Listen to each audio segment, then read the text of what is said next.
Bonjour, je m'appelle Félix-Antoine Chilifou et aujourd'hui je vais vous présenter le thème 39 sur la reproduction sexuée chez les végétaux. Premièrement, je vais vous rappeler c'est quoi la reproduction sexuée. Ensuite, je vais vous montrer le cycle de la plante à fleurs, donc comment la fleur grandit pour faire un fruit et finalement que le fruit fasse une nouvelle fleur. Et finalement, je vais vous présenter l'anatomie d'une fleur. La reproduction sexuée, c'est quand il y a une cellule mâle et une cellule femelle qui s'unissent pour créer une nouvelle cellule. Voici les 7 étapes de la reproduction de la plante à fleurs. Premièrement, il y a la fécondation. Ça veut dire que la cellule mâle et la cellule femelle se joignent ensemble. Ensuite, il y a la fructification, donc le fruit se forme. Ensuite, les graines sont libérées et dispersées dans la terre.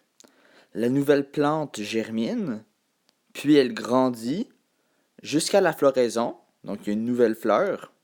Ensuite, les ovules sont pollinisés et donc il y a la fécondation et ça recommence.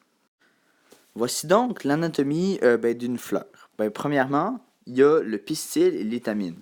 Ce sont les deux organes reproducteurs de la fleur. Le pistil, c'est l'organe femelle et l'étamine, c'est l'organe mâle. Dans ces deux organes, il y a plusieurs parties différentes qui servent à des différentes choses. Et donc, les voici toutes sur l'image. Premièrement, il y a le filet. Et au bout du filet, il y a l'antère. L'antère, ça sert à stocker le pollen. Dans le milieu, il y a le pistil. Le pistil, c'est l'organe reproducteur femelle.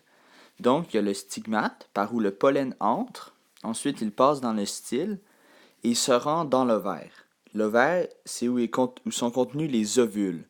Et quand ils se joignent ensemble, il y a la reproduction et ça crée une nouvelle cellule. Merci de m'avoir écouté. Bonne étude!